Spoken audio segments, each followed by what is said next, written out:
أعوذ بالله من الشيطان الرجيم. بسم الله الرحمن الرحيم. ألف لام ميم.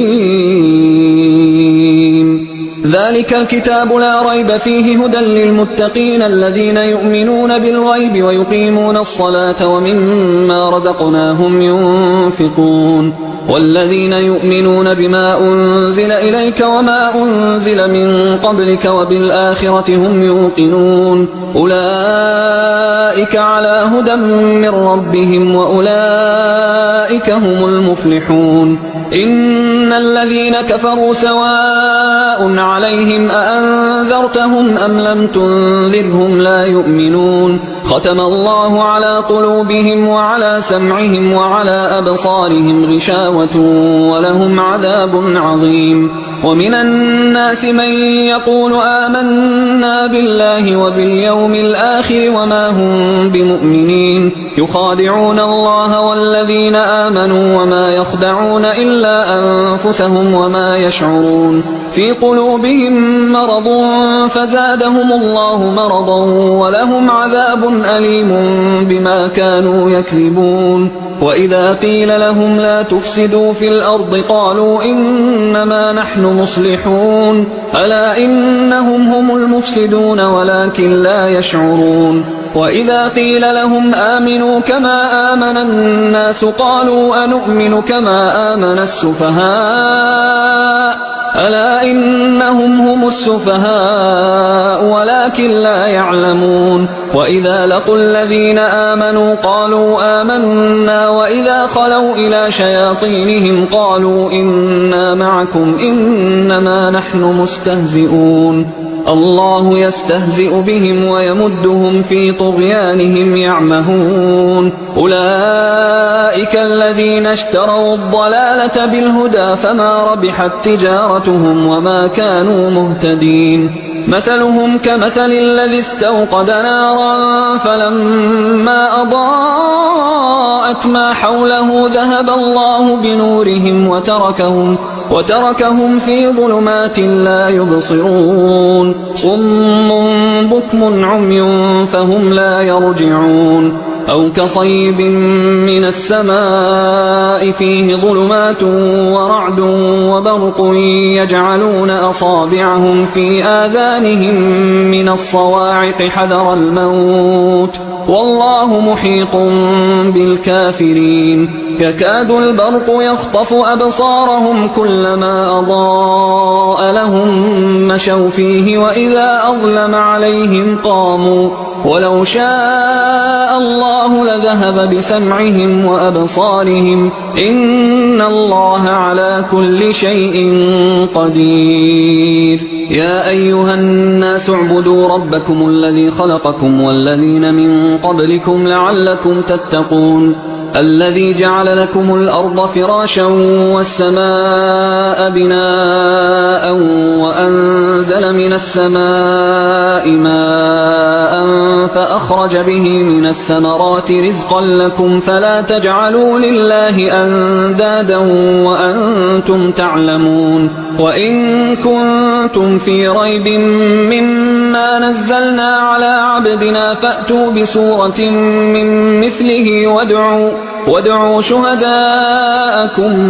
من دون الله إن كنتم صادقين. فإن لم تفعلوا ولن تفعلوا فاتقوا النار التي وقودها الناس والحجارة أعدت للكافرين. وبشر الذين آمنوا وعملوا الصالحات أن لهم جنات تجري من تحتها الأنهار كلما رزقوا منها من ثمرة رزقا قالوا هذا الذي رزقنا من قبل وأتوا به متشابها ولهم فيها أزواج مطهرة وهم فيها خالدون. إن الله لا يستحيي أن يضرب مثلا ما بعوضة فما فوقها فأما الذين آمنوا فيعلمون أنه الحق من ربهم وأما الذين كفروا فيقولون ماذا أراد الله بهذا مثلا يضل به كثيرا ويهدي به كثيرا وما يضل به إلا الفاسقين الذين ينقضون عهد الله من بعد ميثاقه ويقطعون ما أمر الله به أن يوصل ويفسدون في الأرض أولئك هم الخاسرون كيف تكفرون بالله وكنتم أمواتا فأحياكم ثم يميتكم ثم يحييكم ثم إليه ترجعون هو الذي خلق لكم ما في الأرض جميعا ثم استوى إلى السماء فسواهن 7 سماوات وهو بكل شيء عليم وإذ قال ربك للملائكة إني جاعل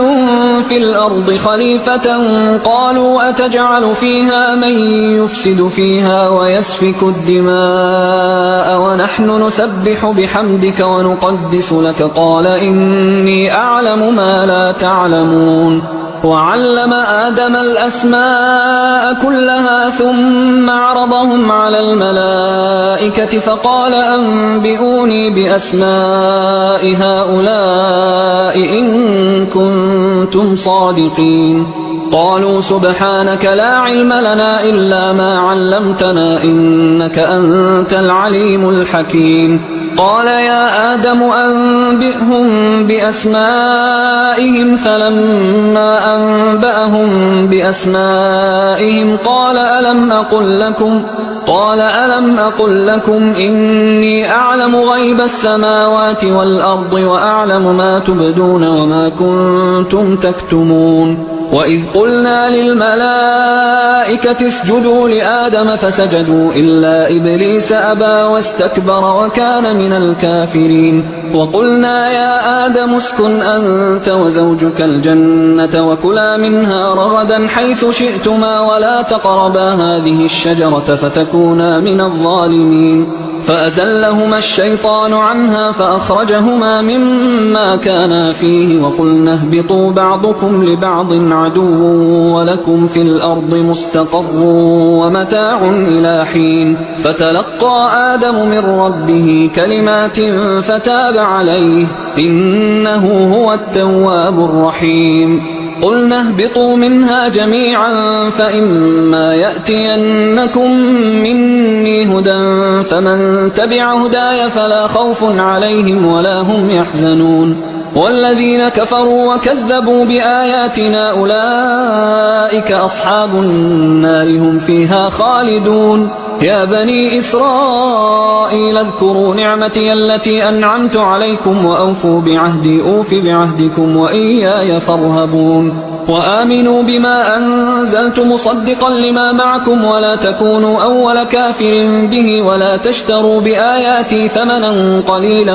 وإياي فاتقون ولا تلبسوا الحق بالباطل وتكتموا الحق وأنتم تعلمون وأقيموا الصلاة وآتوا الزكاة واركعوا مع الراكعين أتأمرون الناس بالبر وتنسون أنفسكم وأنتم تتلون الكتاب أفلا تعقلون واستعينوا بالصبر والصلاة وإنها لكبيرة إلا على الخاشعين الذين يظنون أنهم ملاقو ربهم وأنهم إليه راجعون يا بني إسرائيل اذكروا نعمتي التي أنعمت عليكم وأني فضلتكم على العالمين واتقوا يوما لا تجزي نفس عن نفس شيئا ولا يقبل منها شفاعة ولا يؤخذ منها عدل ولا هم ينصرون وإذ نجيناكم من آل فرعون يسومونكم سوء العذاب يذبحون أبناءكم ويستحيون نساءكم وفي ذلكم بلاء من ربكم عظيم وإذ فرقنا بكم البحر فأنجيناكم وأغرقنا آل فرعون وأنتم تنظرون وإذ واعدنا موسى 40 ليلة ثم اتخذتم العجل من بعده وأنتم ظالمون ثم عفونا عنكم من بعد ذلك لعلكم تشكرون وإذ آتينا موسى الكتاب والفرقان لعلكم تهتدون وإذ قال موسى لقومه يا قوم إنكم ظلمتم أنفسكم باتخاذكم العجل فتوبوا إلى بارئكم فاقتلوا أنفسكم ذلكم خير لكم عند بارئكم فتاب عليكم إنه هو التواب الرحيم وإذ قلتم يا موسى لن نؤمن لك حتى نرى الله جهرة فأخذتكم الصاعقة وأنتم تنظرون ثم بعثناكم من بعد موتكم لعلكم تشكرون وظللنا عليكم الغمام وأنزلنا عليكم المن والسلوى كلوا من طيبات ما رزقناكم وما ظلمونا ولكن كانوا أنفسهم يظلمون وإذ قلنا ادخلوا هذه القرية فكلوا منها حيث شئتم رغدا وادخلوا الباب سجدا وقولوا حطة نغفر لكم خطاياكم وسنزيد المحسنين فبدل الذين ظلموا قولا غير الذي قيل لهم فأنزلنا على الذين ظلموا رجزا من السماء بما كانوا يفسقون وإذ استسقى موسى لقومه فقلنا اضرب بعصاك الحجر فانفجرت منه 12 عينا قد علم كل أناس مشربهم كلوا واشربوا من رزق الله ولا تعثوا في الأرض مفسدين وإذ قلتم يا موسى لن نصبر على طعام واحد فادع لنا ربك يخرج لنا مما تنبت الأرض من بقلها وقثائها وفومها وعدسها وبصلها قال أتستبدلون الذي هو أدنى بالذي هو خير اهبطوا مصرا فإن لكم ما سألتم وضربت عليهم الذلة والمسكنة وباءوا بغضب من الله ذلك بأنهم كانوا يكفرون بآيات الله ويقتلون النبيين بغير الحق ذلك بما عصوا وكانوا يعتدون إن الذين آمنوا والذين هادوا والنصارى والصابئين من آمن بالله واليوم الآخر وعمل صالحا فلهم أجرهم عند ربهم ولا خوف عليهم ولا هم يحزنون وإذ أخذنا ميثاقكم ورفعنا فوقكم الطور خذوا ما آتيناكم بقوة واذكروا ما فيه لعلكم تتقون ثم توليتم من بعد ذلك فلولا فضل الله عليكم ورحمته لكنتم من الخاسرين ولقد علمتم الذين اعتدوا منكم في السبت فقلنا لهم كونوا قردة خاسئين فجعلناها نكالا لما بين يديها وما خلفها وموعظة للمتقين وإذ قال موسى لقومه إن الله يأمركم أن تذبحوا بقرة قالوا أتتخذنا هزوا قال أعوذ بالله أن أكون من الجاهلين قالوا ادع لنا ربك يبين لنا ما هي قال إنه يقول إنها بقرة لا فارض ولا بكر عوان بين ذلك فافعلوا ما تؤمرون قالوا ادع لنا ربك يبين لنا ما لونها قال إنه يقول إنها بقرة صفراء فاقع لونها تسر الناظرين قالوا ادع لنا ربك يبين لنا ما هي إن البقرة شابه علينا وإنا إن شاء الله لمهتدون قال إنه يقول إنها بقرة لا ذلول تثير الأرض ولا تسقي الحرث مسلمة لا شية فيها قالوا الآن جئت بالحق فذبحوها وما كادوا يفعلون وإذ قتلتم نفسا فادارأتم فيها والله مخرج ما كنتم تكتمون فقلنا اضربوه ببعضها كذلك يحيي الله الموتى ويريكم آياته لعلكم تعقلون ثم قست قلوبكم من بعد ذلك فهي كالحجارة أو أشد قسوة وإن من الحجارة لما يتفجر منه الأنهار وإن منها لما يشقق فيخرج منه الماء وإن منها لما يهبط من خشية الله وما الله بغافل عما تعملون أفتطمعون أن يؤمنوا لكم وقد كان فريق منهم يسمعون كلام الله ثم يحرفونه من بعد ما عقلوه وهم يعلمون وإذا لقوا الذين آمنوا قالوا آمنا وإذا خلا بعضهم إلى بعض قالوا أتحدثونهم بما فتح الله عليكم ليحاجوكم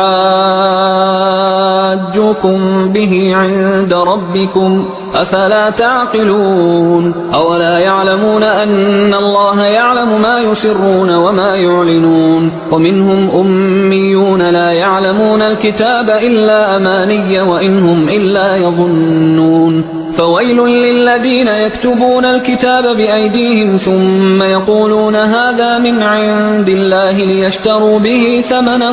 قليلا فويل لهم مما كتبت أيديهم وويل لهم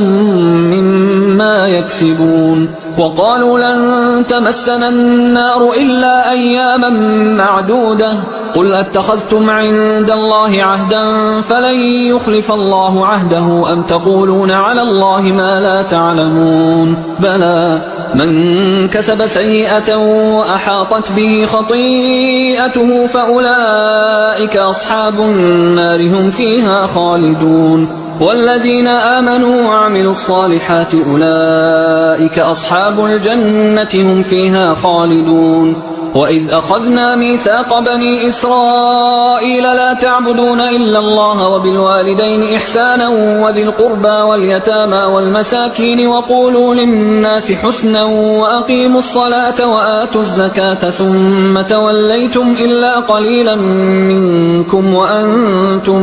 معرضون وإذ أخذنا ميثاقكم لا تسفكون دماءكم ولا تخرجون أنفسكم من دياركم ثم أقررتم وأنتم تشهدون ثم أنتم هؤلاء تقتلون أنفسكم وتخرجون فريقا منكم من ديارهم تظاهرون عليهم بالإثم والعدوان وإن يأتوكم أسارى تفادوهم وهو محرم عليكم إخراجهم أفتؤمنون ببعض الكتاب وتكفرون ببعض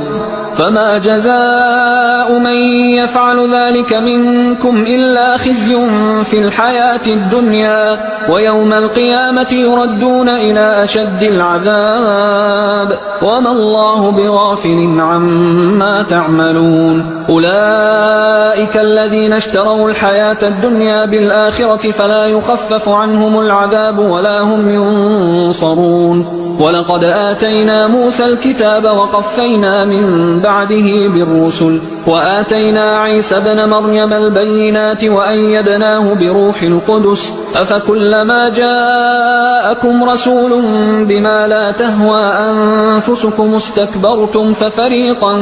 كذبتم وفريقا تقتلون وقالوا قلوبنا غلف بل لعنهم الله بكفرهم فقليلا ما يؤمنون ولما جاءهم كتاب من عند الله مصدق لما معهم وكانوا من قبل يستفتحون على الذين كفروا فلما جاءهم ما عرفوا كفروا به فلعنة الله على الكافرين بئس ما اشتروا به أنفسهم أن يكفروا بما أنزل الله بغيا أن ينزل الله من فضله على من يشاء من عباده فباءوا بغضب على غضب وللكافرين عذاب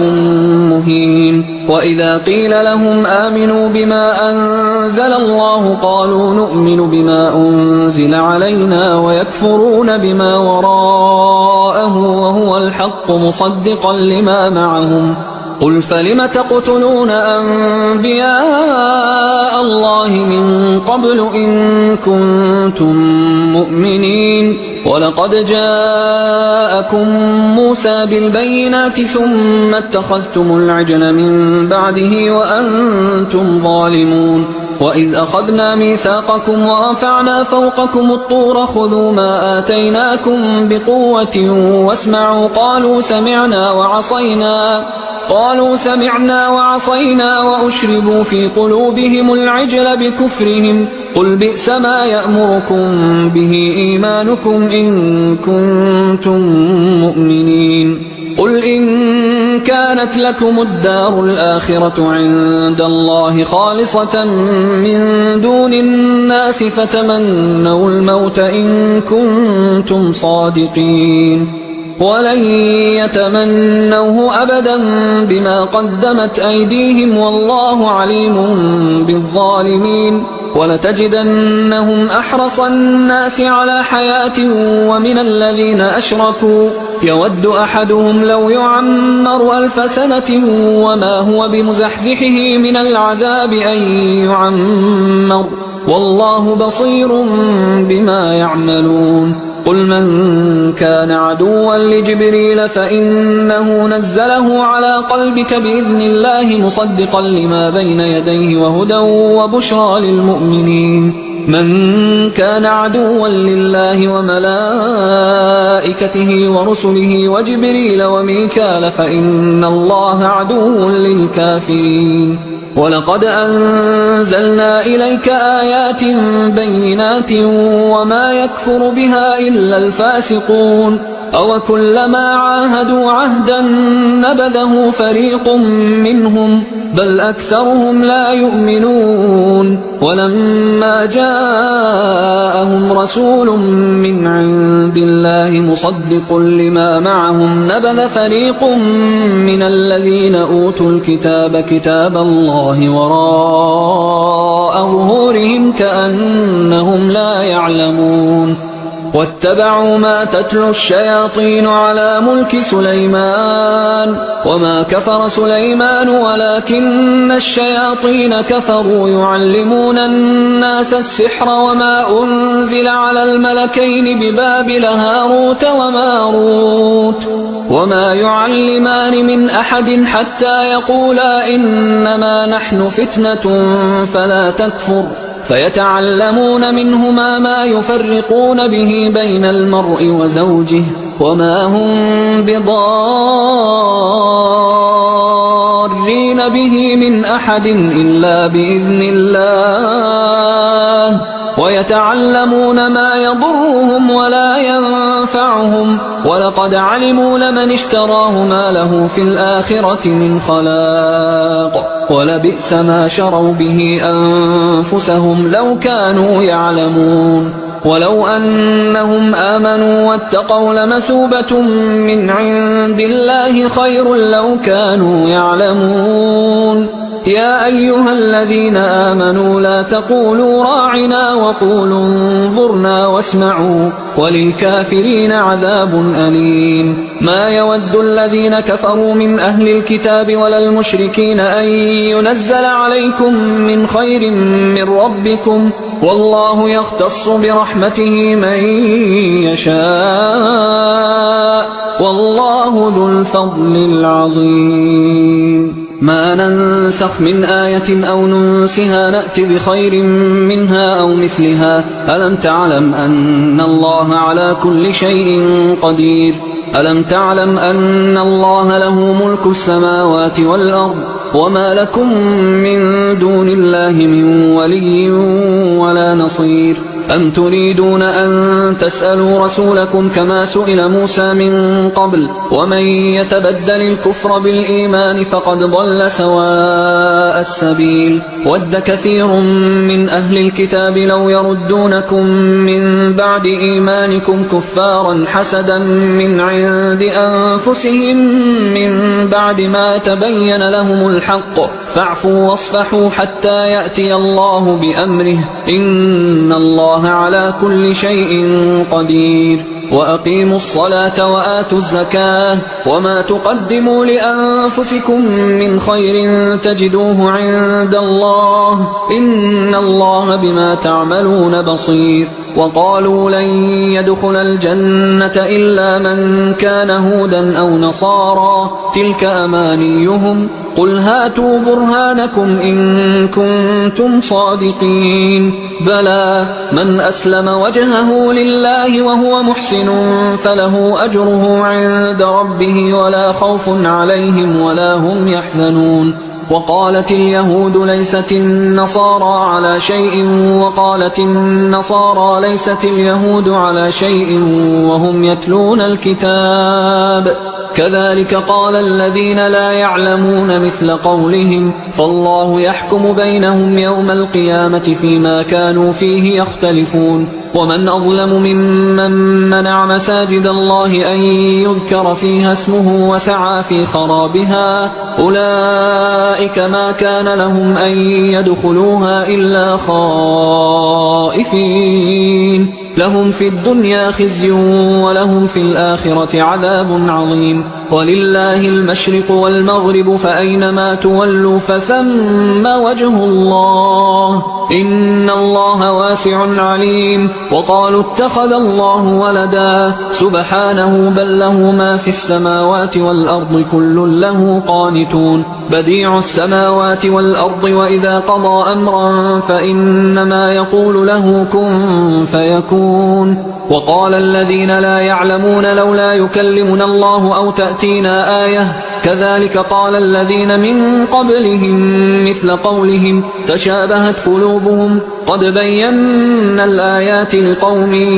يوقنون إنا أرسلناك بالحق بشيرا ونذيرا ولا تسأل عن أصحاب الجحيم ولن ترضى عنك اليهود ولا النصارى حتى تتبع ملتهم قل إن هدى الله هو الهدى ولئن اتبعت أهواءهم بعد الذي جاءك من العلم ما لك من الله من ولي ولا نصير الذين آتيناهم الكتاب يتلونه حق تلاوته أولئك يؤمنون به ومن يكفر به فأولئك هم الخاسرون يا بني إسرائيل اذكروا نعمتي التي أنعمت عليكم وأني فضلتكم على العالمين واتقوا يوما لا تجزي نفس عن نفس شيئا ولا يقبل منها عدل ولا تنفعها شفاعة ولا هم ينصرون وإذ ابتلى إبراهيم ربه بكلمات فأتمهن قال إني جاعلك للناس إماما قال ومن ذريتي قال لا ينال عهد الظالمين وإذ جعلنا البيت مثابة للناس وأمنا واتخذوا من مقام إبراهيم مصلى وعهدنا إلى إبراهيم وإسماعيل أن طهرا بيتي للطائفين والعاكفين والركع السجود وإذ قال إبراهيم رب اجعل هذا بلدا آمنا وارزق أهله من الثمرات من آمن منهم بالله واليوم الآخر قال ومن كفر فأمتعه قليلا ثم أضطره إلى عذاب النار وبئس المصير وإذ يرفع إبراهيم القواعد من البيت وإسماعيل ربنا تقبل منا إنك أنت السميع العليم ربنا وجعلنا مسلمين لك ومن ذريتنا أمة مسلمة لك وأرنا مناسكنا وتب علينا إنك أنت التواب الرحيم ربنا وابعث فيهم رسولا منهم يتلو عليهم آياتك ويعلمهم الكتاب والحكمة ويزكيهم إنك أنت العزيز الحكيم ومن يرغب عن ملة إبراهيم إلا من سفه نفسه ولقد اصطفيناه في الدنيا وإنه في الآخرة لمن الصالحين إذ قال له ربه أسلم قال أسلمت لرب العالمين ووصى بها إبراهيم بنيه ويعقوب يا بني إن الله اصطفى لكم الدين فلا تموتن إلا وأنتم مسلمون أم كنتم شهداء إذ حضر يعقوب الموت إذ قال لبنيه ما تعبدون من بعدي قالوا نعبد إلهك وإله آبائك إبراهيم وإسماعيل وإسحاق إلها واحدا ونحن له مسلمون تلك أمة قد خلت لها ما كسبت ولكم ما كسبتم ولا تسألون عما كانوا يعملون وقالوا كونوا هودا أو نصارى تهتدوا قل بل ملة إبراهيم حنيفا وما كان من المشركين قولوا آمنا بالله وما أنزل إلينا وما أنزل إلى إبراهيم وإسماعيل وإسحاق ويعقوب والأسباط وما أوتي موسى وعيسى وما أوتي النبيون من ربهم لا نفرق بين أحد منهم ونحن له مسلمون فإن آمنوا بمثل ما آمنتم به فقد اهتدوا وإن تولوا فإنما هم في شقاق فسيكفيكهم الله وهو السميع العليم صبغة الله ومن أحسن من الله صبغة ونحن له عابدون قل أتحاجوننا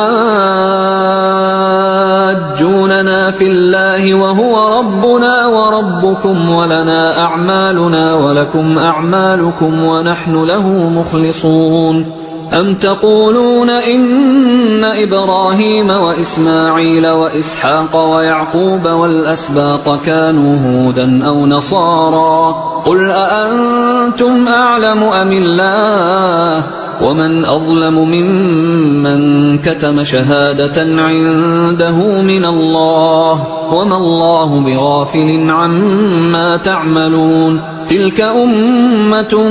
قد خلت لها ما كسبت ولكم ما كسبتم ولا تسألون عما كانوا يعملون سيقول السفهاء من الناس ما ولاهم عن قبلتهم التي كانوا عليها قل لله المشرق والمغرب يهدي من يشاء إلى صراط مستقيم وكذلك جعلناكم أمة وسطا لتكونوا شهداء على الناس ويكون الرسول عليكم شهيدا وما جعلنا القبلة التي كنت عليها إلا لنعلم من يتبع الرسول ممن ينقلب على عقبيه وإن كانت لكبيرة إلا على الذين هدى الله وما كان الله ليضيع إيمانكم إن الله بالناس لرؤوف رحيم قد نرى تقلب وجهك في السماء فلنولينك قبلة ترضاها فول وجهك شطر المسجد الحرام وحيث ما كنتم فولوا وجوهكم شطره وإن الذين أوتوا الكتاب ليعلمون أنه الحق من ربهم وما الله بغافل عما يعملون ولئن أتيت الذين أوتوا الكتاب بكل آية ما تبعوا قبلتك وما أنت بتابع قبلتهم وما بعضهم بتابع قبلة بعض ولئن اتبعت أهواءهم من بعد ما جاءك من العلم إنك إذا لمن الظالمين الذين آتيناهم الكتاب يعرفونه كما يعرفون أبناءهم وإن فريقا منهم ليكتمون الحق وهم يعلمون الحق من ربك فلا تكونن من الممترين ولكل وجهة هو موليها فاستبقوا الخيرات أينما تكونوا يأت بكم الله جميعا إن الله على كل شيء قدير ومن حيث خرجت فول وجهك شطر المسجد الحرام وإنه للحق من ربك وما الله بغافل عما تعملون ومن حيث خرجت فول وجهك شطر المسجد الحرام وحيث ما كنتم فولوا وجوهكم شطره لئلا يكون للناس عليكم حجة إلا الذين ظلموا منهم فلا تخشوهم واخشوني ولأتم نعمتي عليكم ولعلكم تهتدون كما أرسلنا فيكم رسولا منكم يتلو عليكم آياتنا ويزكيكم ويعلمكم الكتاب والحكمة ويعلمكم ما لم تكونوا تعلمون فاذكروني أذكركم واشكروا لي ولا تكفرون يا أيها الذين آمنوا استعينوا بالصبر والصلاة إن الله مع الصابرين ولا تقولوا لمن يقتل في سبيل الله أموات بل أحياء ولكن لا تشعرون ولنبلونكم بشيء من الخوف والجوع ونقص من الأموال والأنفس والثمرات وبشر الصابرين الذين إذا أصابتهم مصيبة قالوا إنا لله وإنا إليه راجعون أولئك عليهم صلوات من ربهم ورحمة وأولئك هم المهتدون إن الصفا والمروة من شعائر الله فمن حج البيت أو اعتمر فلا جناح عليه أن يطوف بهما ومن تطوع خيرا فإن الله شاكر عليم إن الذين يكتمون ما أنزلنا من البينات والهدى من بعد ما بيناه للناس في الكتاب أولئك يلعنهم الله ويلعنهم اللاعنون إلا الذين تابوا وأصلحوا وبينوا فأولئك أتوب عليهم وأنا التواب الرحيم إن الذين كفروا وماتوا وهم كفار أولئك عليهم لعنة الله والملائكة والناس أجمعين خالدين فيها لا يخفف عنهم العذاب ولا هم ينظرون وإلهكم إله واحد لا إله إلا هو الرحمن الرحيم إن في خلق السماوات والأرض واختلاف الليل والنهار والفلك التي تجري في البحر بما ينفع الناس وما أنزل الله من السماء من ماء أحيا به الأرض بعد موتها وبث فيها من كل دابة وتصريف الرياح والسحاب المسخر بين السماء والأرض لآيات لقوم يعقلون ومن الناس من يتخذ من دون الله أندادا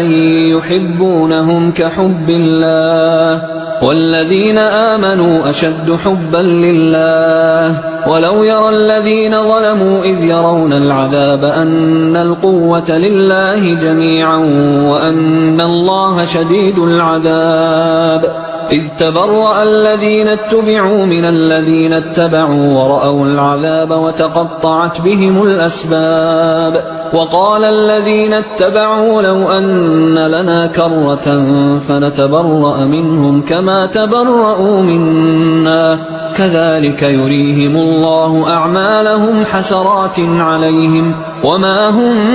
بخارجين من النار يا أيها الناس كلوا مما في الأرض حلالا طيبا ولا تتبعوا خطوات الشيطان إنه لكم عدو مبين إنما يأمركم بالسوء والفحشاء وأن تقولوا على الله ما لا تعلمون وإذا قيل لهم اتبعوا ما أنزل الله قالوا بل نتبع ما ألفينا عليه آباءنا أولو كان آباؤهم لا يعقلون شيئا ولا يهتدون ومثل الذين كفروا كمثل الذي ينعق بما لا يسمع إلا دعاء ونداء صم بكم عمي فهم لا يعقلون يا أيها الذين آمنوا كلوا من طيبات ما رزقناكم واشكروا لله إن كنتم إياه تعبدون إنما حرم عليكم الميتة والدم ولحم الخنزير وما أهل به لغير الله فمن اضطر غير باغ ولا عاد فلا إثم عليه إن الله غفور رحيم إن الذين يكتمون ما أنزل الله من الكتاب ويشترون به ثمنا قليلا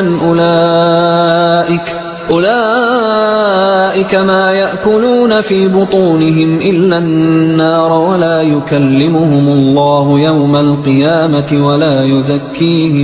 ولا يزكيهم ولهم عذاب أليم أولئك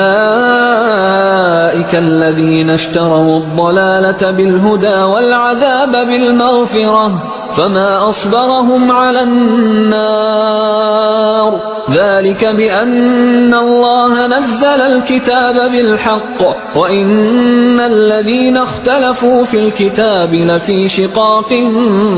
بعيد ليس البر أن تولوا وجوهكم قبل المشرق والمغرب ولكن البر من آمن بالله واليوم الآخر والملائكة والكتاب والنبيين وآتى المال على حبه ذوي القربى واليتامى والمساكين وابن السبيل والسائلين وفي الرقاب وأقام الصلاة وآتى الزكاة والموفون بعهدهم إذا عاهدوا والصابرين في البأساء والضراء وحين البأس أولئك الذين صدقوا وأولئك هم المتقون يا أيها الذين آمنوا كتب عليكم القصاص في القتلى الحر بالحر والعبد بالعبد والأنثى بالأنثى فمن عفي له من أخيه شيء فاتباع بالمعروف وأداء إليه بإحسان ذلك تخفيف من ربكم ورحمة فمن اعتدى بعد ذلك فله عذاب أليم ولكم في القصاص حياة يا أولي الألباب لعلكم تتقون كتب عليكم إذا حضر أحدكم الموت إن ترك خيرا الوصية للوالدين والأقربين بالمعروف حقا على المتقين فمن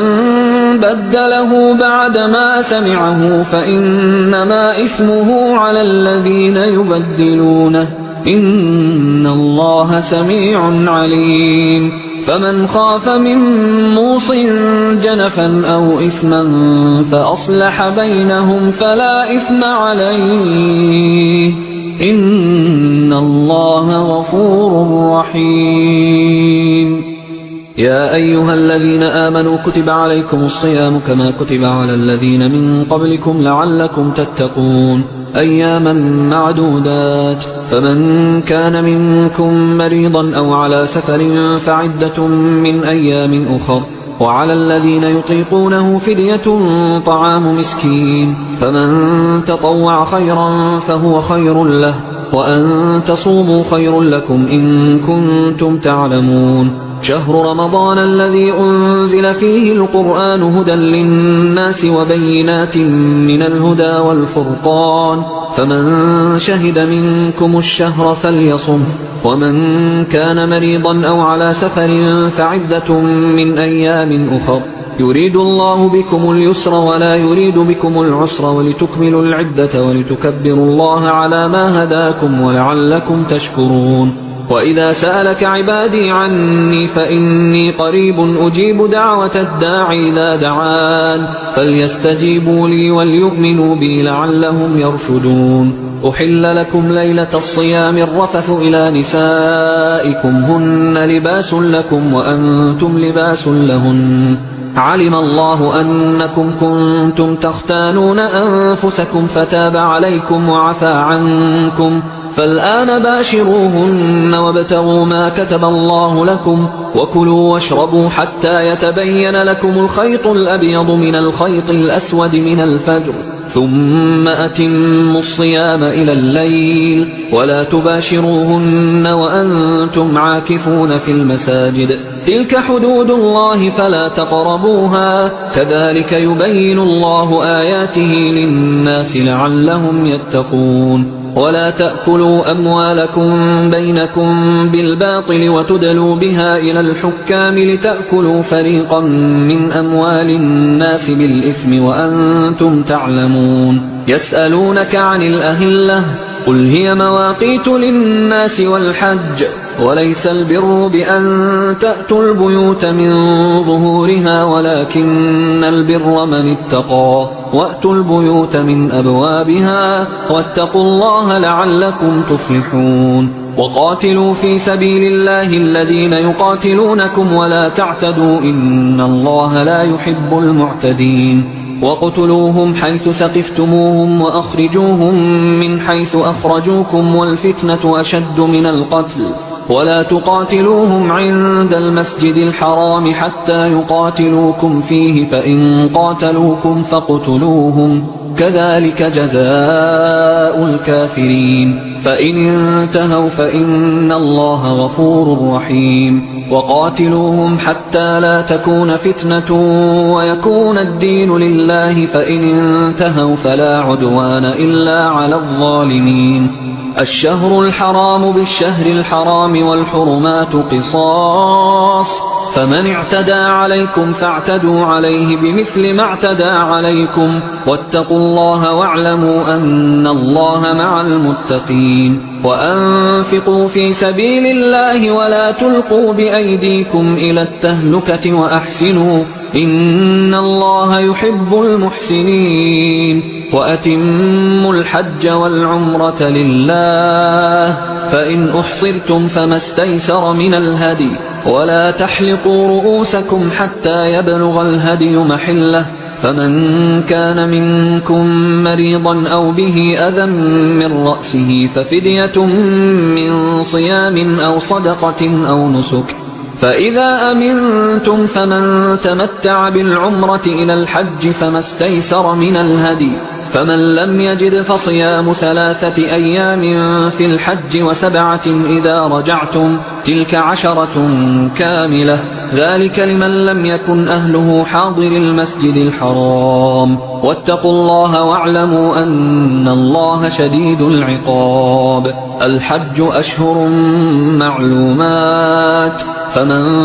فرض فيهن الحج فلا رفث ولا فسوق ولا جدال في الحج، وما تفعلوا من خير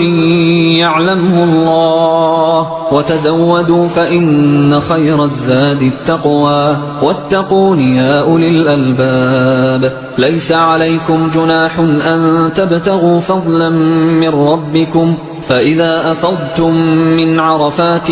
فاذكروا الله عند المشعر الحرام واذكروه كما هداكم وإن كنتم من قبله لمن الضالين. ثم أفيضوا من حيث أفاض الناس واستغفروا الله، إن الله غفور رحيم. فإذا قضيتم مناسككم فاذكروا الله كذكركم آباءكم أو أشد ذكرا. فمن الناس من يقول ربنا آتنا في الدنيا وما له في الآخرة من خلاق، ومنهم من يقول ربنا آتنا في الدنيا حسنة وفي الآخرة حسنة وقنا عذاب النار. أولئك لهم نصيب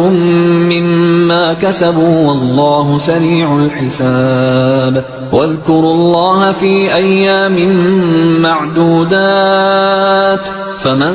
تعجل في يومين فلا إثم عليه، ومن تأخر فلا إثم عليه لمن اتقى. واتقوا الله واعلموا أنكم إليه تحشرون. ومن الناس من يعجبك قوله في الحياة الدنيا ويشهد الله على ما في قلبه وهو ألد الخصام. وإذا تولى سعى في الأرض ليفسد فيها ويهلك الحرث والنسل، والله لا يحب الفساد. وإذا قيل له اتق الله أخذته العزة بالإثم، فحسبه جهنم ولبئس المهاد. ومن الناس من يشري نفسه ابتغاء مرضات الله، والله رؤوف بالعباد. يا أيها الذين آمنوا ادخلوا في السلم كافة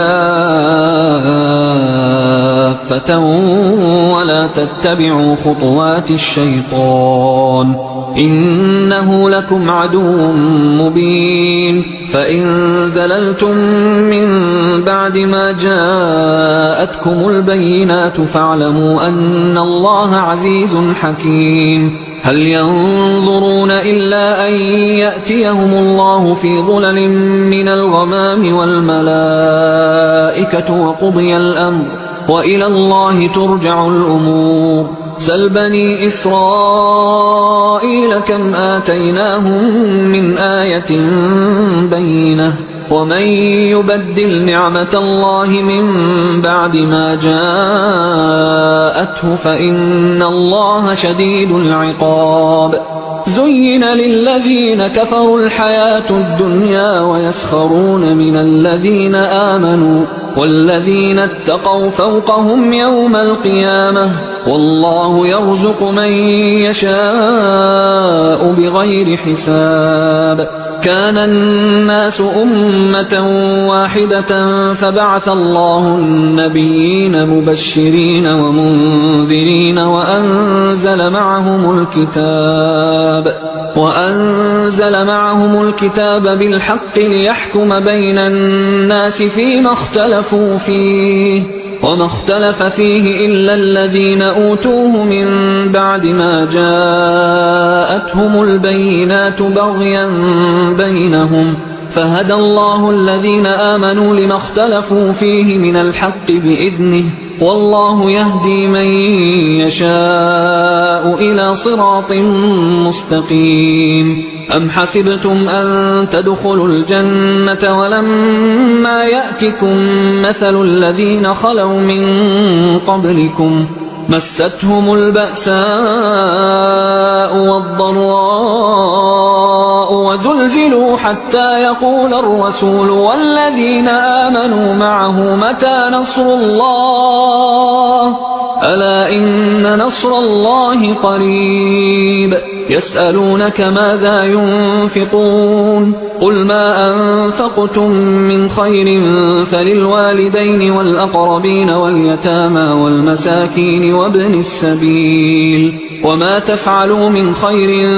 فإن الله به عليم. كتب عليكم القتال وهو كره لكم وعسى أن تكرهوا شيئا وهو خير لكم وعسى أن تحبوا شيئا وهو شر لكم والله يعلم وأنتم لا تعلمون. يسألونك عن الشهر الحرام قتال فيه قل قتال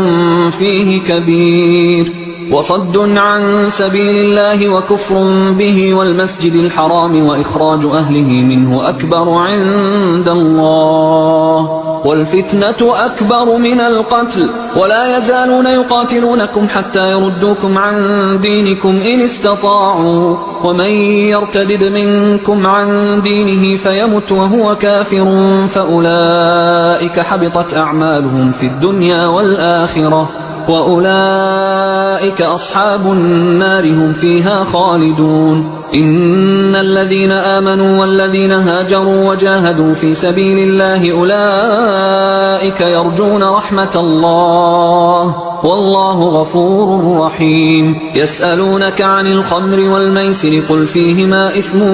كبير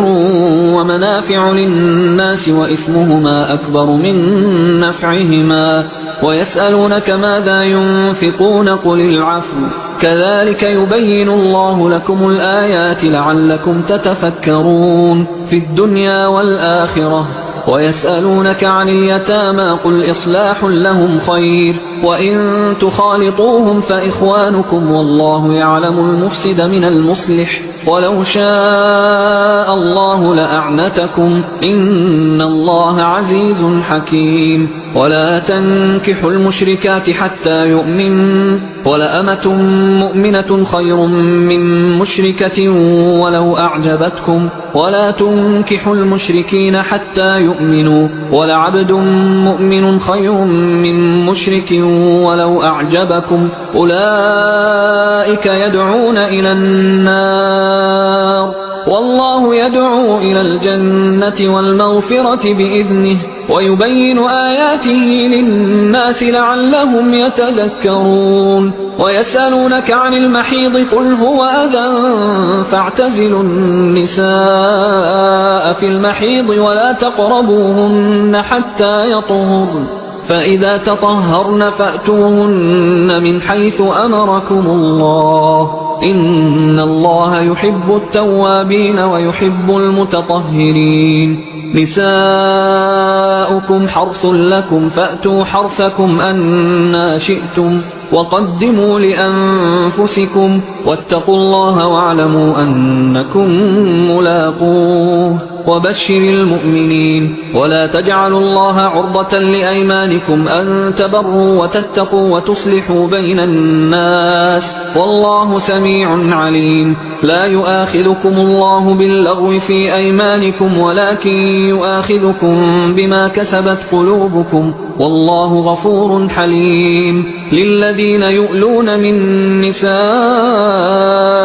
تربص 4 أشهر فإن فاءوا فإن الله غفور رحيم. وإن عزموا الطلاق فإن الله سميع عليم. والمطلقات يتربصن بأنفسهن 3 قروء ولا يحل لهن أن يكتمن ما خلق الله في أرحامهن إن كن يؤمن بالله واليوم الآخر وبعولتهن أحق بردهن في ذلك إن أرادوا إصلاحا ولهن مثل الذي عليهن بالمعروف وللرجال عليهن درجة والله عزيز حكيم. الطلاق مرتان فإمساك بمعروف أو تسريح بإحسان ولا يحل لكم أن تأخذوا مما آتيتموهن شيئا إلا أن يخافا ألا يقيما حدود الله فإن خفتم ألا يقيما حدود الله فلا جناح عليهما فيما افتدت به تلك حدود الله فلا تعتدوها ومن يتعد حدود الله فأولئك هم الظالمون. فإن طلقها فلا تحل له من بعد حتى تنكح زوجا غيره فإن طلقها فلا جناح عليهما أن يتراجعا إن ظنا أن يقيما حدود الله وتلك حدود الله يبينها لقوم يعلمون. وإذا طلقتم النساء فبلغن أجلهن فأمسكوهن بمعروف أو سرحوهن بمعروف ولا تمسكوهن ضرارا لتعتدوا ومن يفعل ذلك فقد ظلم نفسه. ولا تتخذوا آيات الله هزوا واذكروا نعمة الله عليكم وما أنزل عليكم من الكتاب والحكمة يعظكم به واتقوا الله واعلموا أن الله بكل شيء عليم. وإذا طلقتم النساء فبلغن أجلهن فلا تعضلوهن أن ينكحن أزواجهن إذا تراضوا بينهم بالمعروف ذلك يوعظ به من كان منكم يؤمن بالله واليوم الآخر ذلكم أزكى لكم وأطهر والله يعلم وأنتم لا تعلمون. والوالدات يرضعن أولادهن حولين كاملين لمن أراد أن يتم الرضاعة وعلى المولود له رزقهن وكسوتهن بالمعروف لا تكلف نفس إلا وسعها لا تضار والدة بولدها ولا مولود له بولده وعلى الوارث مثل ذلك فإن أرادا فصالا عن تراض منهما وتشاور فلا جناح عليهما. وإن أردتم أن تسترضعوا أولادكم فلا جناح عليكم إذا سلمتم ما آتيتم بالمعروف واتقوا الله واعلموا أن الله بما تعملون بصير. والذين يتوفون منكم ويذرون أزواجا يتربصن بأنفسهن 4 أشهر وعشرا فإذا بلغن أجلهن فلا جناح عليكم فيما فعلن في أنفسهن بالمعروف والله بما تعملون خبير. ولا جناح عليكم فيما عرضتم به من خطبة النساء أو أكننتم في أنفسكم علم الله أنكم ستذكرونهن ولكن لا تواعدوهن سرا إلا أن تقولوا قولا معروفا ولا تعزموا عقدة النكاح حتى يبلغ الكتاب أجله واعلموا أن الله يعلم ما في أنفسكم فاحذروه واعلموا أن الله غفور حليم. لا جناح عليكم إن طلقتم النساء ما لم تمسوهن أو تفرضوا لهن فريضة ومتعوهن على الموسع قدره وعلى المقتر قدره متاعا بالمعروف حقا على المحسنين. وإن طلقتموهن من قبل أن تمسوهن وقد فرضتم لهن فريضة فنصف ما فرضتم إلا أن يعفون أو يعفو الذي بيده عقدة النكاح وأن تعفوا أقرب للتقوى ولا تنسوا الفضل بينكم إن الله بما تعملون بصير. حافظوا على الصلوات والصلاة الوسطى وقوموا لله قانتين فإن خفتم فرجالا أو ركبانا فإذا أمنتم فاذكروا الله كما علمكم ما لم تكونوا تعلمون والذين يتوفون منكم ويذرون أزواجا وصية لأزواجهم متاعا إلى الحول غير إخراج فإن خرجن فلا جناح عليكم فيما فعلن في أنفسهن من معروف والله عزيز حكيم وللمطلقات متاع بالمعروف حقا على المتقين كذلك يبين الله لكم آياته لعلكم تعقلون ألم تر إلى الذين خرجوا من ديارهم وهم ألوف حذر الموت فقال لهم الله موتوا ثم أحياهم إن الله لذو فضل على الناس ولكن أكثر الناس لا يشكرون وقاتلوا في سبيل الله واعلموا أن الله سميع عليم من ذا الذي يقرض الله قرضا حسنا فيضاعفه له أضعافا كثيرة والله يقبض ويبسط وإليه ترجعون ألم تر إلى الملأ من بني إسرائيل من بعد موسى إذ قالوا لنبي له مبعث لنا ملكا نقاتل في سبيل الله قال هل عسيتم إن كتب عليكم القتال ألا تقاتلوا قالوا وما لنا ألا نقاتل في سبيل الله وقد أخرجنا من ديارنا وأبنائنا فلما كتب عليهم القتال تولوا إلا قليلا منهم والله عليم بالظالمين وقال لهم نبيهم إن الله قد بعث لكم طالوت ملكا قالوا أنى يكون له الملك علينا ونحن أحق بالملك منه ولم يؤت سعة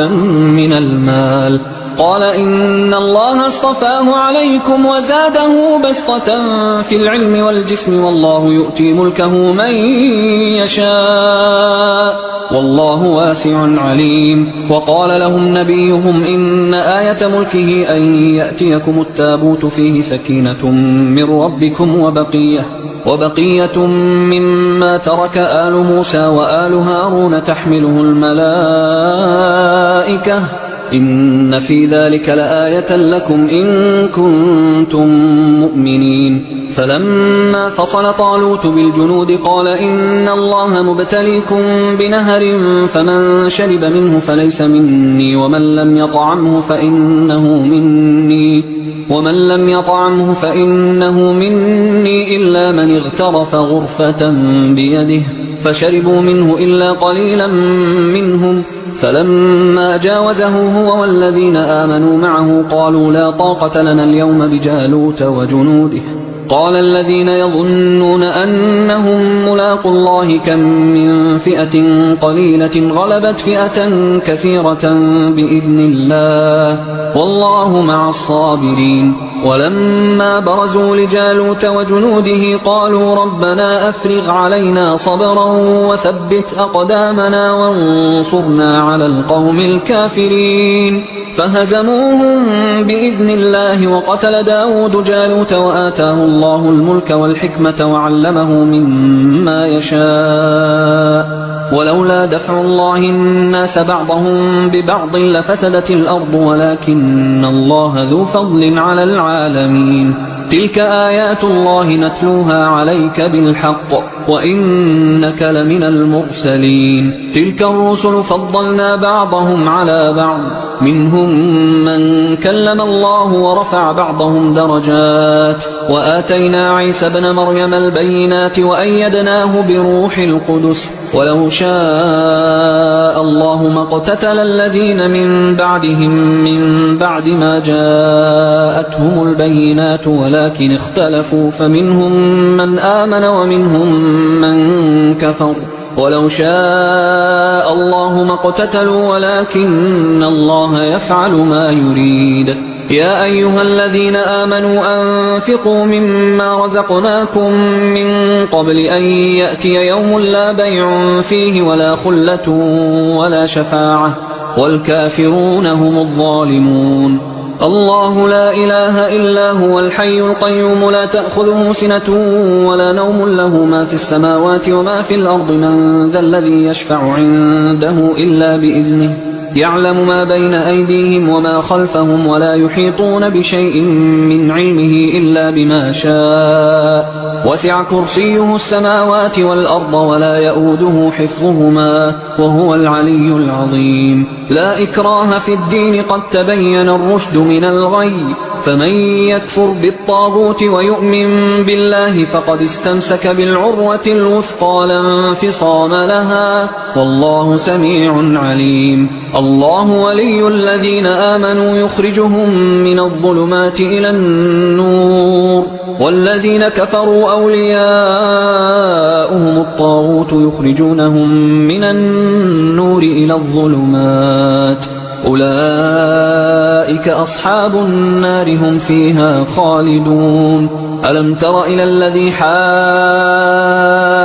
إبراهيم في ربه أن آتاه الله الملك إذ قال إبراهيم ربي الذي يحيي ويميت قال أنا أحيي وأميت قال إبراهيم فإن الله يأتي بالشمس من المشرق فأت بها من المغرب فبهت الذي كفر والله لا يهدي القوم الظالمين أو كالذي مر على قرية وهي خاوية على عروشها قال أنى يحيي هذه الله بعد موتها فأماته الله 100 عام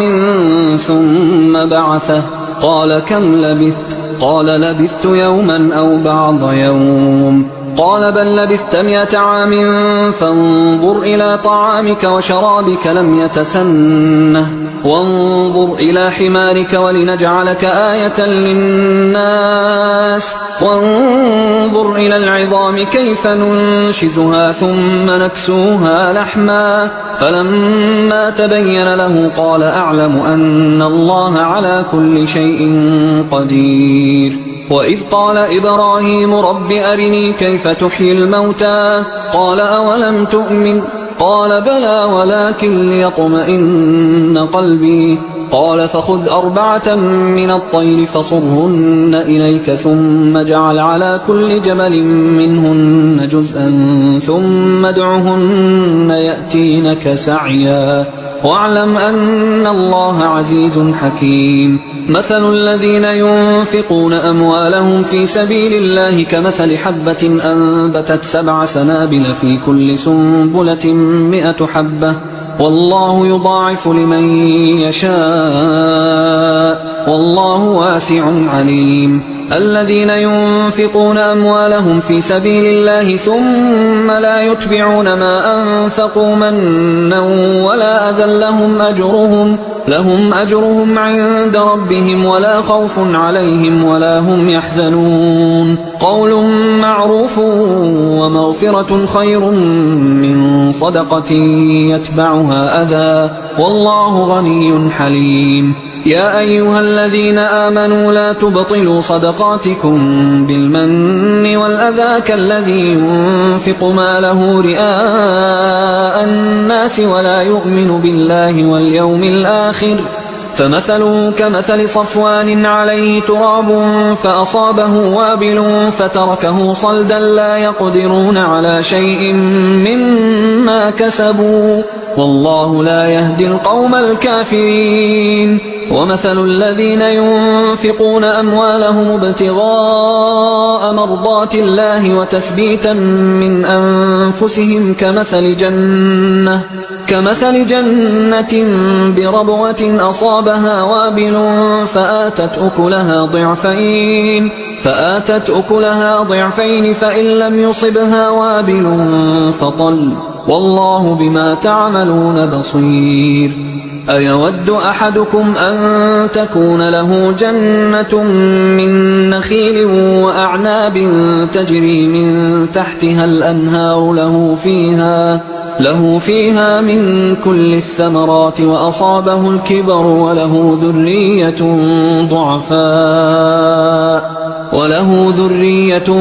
ضعفاء فأصابها إعصار فيه نار كذلك يبين الله لكم الآيات لعلكم تتفكرون يا أيها الذين آمنوا أنفقوا من طيبات ما كسبتم ومما أخرجنا لكم من الأرض ولا تيمموا الخبيث منه تنفقون ولستم بآخذيه إلا أن تغمضوا فيه واعلموا أن الله غني حميد الشيطان يعدكم الفقر ويأمركم بالفحشاء والله يعدكم مغفرة منه وفضلا والله واسع عليم يؤتي الحكمة من يشاء ومن يؤت الحكمة فقد أوتي خيرا كثيرا وما يذكر إلا أولو الألباب وما أنفقتم من نفقة أو نذرتم من نذر فإن الله يعلمه وما للظالمين من أنصار إن تبدوا الصدقات فنعما هي وإن تخفوها وتؤتوها الفقراء فهو خير لكم ويكفر عنكم من سيئاتكم والله بما تعملون خبير ليس عليك هداهم ولكن الله يهدي من يشاء وما تنفقوا من خير فلأنفسكم وما تنفقون إلا ابتغاء وجه الله وما تنفقوا من خير يوفى إليكم وأنتم لا تظلمون للفقراء الذين أحصروا في سبيل الله لا يستطيعون ضربا في الأرض يحسبهم الجاهل أغنياء من التعفف تعرفهم بسيماهم لا يسألون الناس إلحافا وما تنفقوا من خير فإن الله به عليم الذين ينفقون أموالهم بالليل والنهار سرا وعلانية فلهم أجرهم عند ربهم ولا خوف عليهم ولا هم يحزنون الذين يأكلون الربا لا يقومون إلا كما يقوم الذي يتخبطه الشيطان من المس ذلك بأنهم قالوا إنما البيع مثل الربا وأحل الله البيع وحرم الربا فمن جاءه موعظة من ربه فانتهى فله ما سلف وأمره إلى الله ومن عاد فأولئك أصحاب النار هم فيها خالدون يمحق الله الربا ويربي الصدقات والله لا يحب كل كفار أثيم إن الذين آمنوا وعملوا الصالحات وأقاموا الصلاة وآتوا الزكاة لهم أجرهم عند ربهم ولا خوف عليهم ولا هم يحزنون يا أيها الذين آمنوا اتقوا الله وذروا ما بقي من الربا إن كنتم مؤمنين فإن لم تفعلوا فأذنوا بحرب من الله ورسوله وإن تبتم فلكم رؤوس أموالكم لا تظلمون ولا تظلمون وإن كان ذو عسرة فنظرة إلى ميسرة وأن تصدقوا خير لكم إن كنتم تعلمون واتقوا يوما ترجعون فيه إلى الله ثم توفى كل نفس ما كسبت وهم لا يظلمون يا أيها الذين آمنوا إذا تداينتم بدين إلى أجل مسمى فاكتبوه وليكتب بينكم كاتب بالعدل ولا يأب كاتب أن يكتب كما علمه الله فليكتب وليملل الذي عليه الحق وليتق الله ربه ولا يبخس منه شيئا فإن كان الذي عليه الحق سفيها أو ضعيفا أو لا يستطيع أن يمله فليملل وليه بالعدل واستشهدوا شهيدين من رجالكم فإن لم يكونا رجلين فرجل وامرأتان ممن ترضون من الشهداء أن تضل إحداهما فتذكر إحداهما الأخرى ولا يأبى الشهداء إذا ما دعوا ولا تسأموا أن تكتبوه صغيرا أو كبيرا إلى أجله ذلكم أقسط عند الله وأقوم للشهادة وأدنى أن لا ترتابوا إلا أن تكون تجارة حاضرة تديرونها بينكم فليس عليكم جناح ألا تكتبوها وأشهدوا إذا تبايعتم ولا يضار كاتب ولا شهيد وإن تفعلوا فإنه فسوق بكم واتقوا الله ويعلمكم الله والله بكل شيء عليم وإن كنتم على سفر ولم تجدوا كاتبا فرهان مقبوضة فإن أمن بعضكم بعضا فليؤدي الذي اؤتمن أمانته وليتق الله ربه ولا تكتموا الشهادة ومن يكتمها فإنه آثم قلبه والله بما تعملون عليم لله ما في السماوات وما في الأرض وإن تبدوا ما في أنفسكم أو تخفوه يحاسبكم به الله فيغفر لمن يشاء ويعذب من يشاء والله على كل شيء قدير آمن الرسول بما أنزل إليه من ربه والمؤمنون كل آمن بالله وملائكته وكتبه ورسله لا نفرق بين أحد من رسله وقالوا سمعنا وأطعنا غفرانك ربنا وإليك المصير لا يكلف الله نفسا إلا وسعها لها ما كسبت وعليها ما اكتسبت ربنا لا تؤاخذنا إن نسينا أو أخطأنا ربنا ولا تحمل علينا إصرا كما حملته على الذين من